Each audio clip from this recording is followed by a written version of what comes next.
இதுவரைக்கும் நடக்கவே நடக்காது, இதுவரைக்கும் வாய்ப்பே இல்லை அப்படின்னு நம்ம நம்பக்கூடிய பல யோகங்கள் நடக்கும்.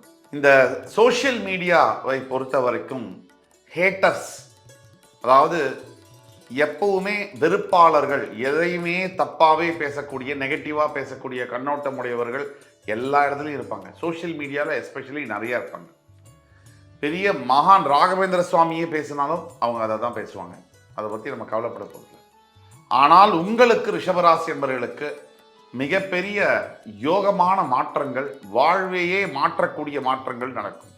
இந்த 8ஆம் இடம் என்பது திடீர் யோகம். திடீர் யோகம்னா சரியான யோகம். யோகம்னா சாதாரணமாக வரக்கூடிய யோகம் இல்லை. ஒரு 100 ரூபாய் சம்பாதிச்சுட்டு இருந்தவருக்கு ஒரு 10 கோடி கிடைச்சா எப்படி இருக்குமோ அந்த மாதிரியான யோகங்கள் ரிஷபராசி என்பவர்களுக்கு வரக்கூடிய வாய்ப்பு உண்டு. அதே மாதிரி சனீஸ்வர பகவானுடைய 10ஆம் பார்வை படக்கூடிய உங்கள் அஷ்டமஸ்தானத்தில் ஃபாரின்ல யார் யார் படிக்கணும், வேலை செய்யணும், எல்லாமே கல்யாணம், செட்டில் ஆகணும், பாஸ்போர்ட், விசா எல்லாமே நடக்கும். தவிர வண்டி வாகனங்கள் சொல்லுவோம், நம்ம ஒரு ப்ரைடுன்னு சொல்லுவோம். ஒரு இடத்துல வண்டி, நல்ல வண்டி இருந்தாலும் நம்மளை மதிப்பாங்க இந்த காலகட்டத்தில்னு சொல்லுவோம். அந்த வண்டியெல்லாம் கிடைக்கக்கூடிய யோகங்கள் ரிஷபராசி என்பவர்களுக்கு உண்டாகுது.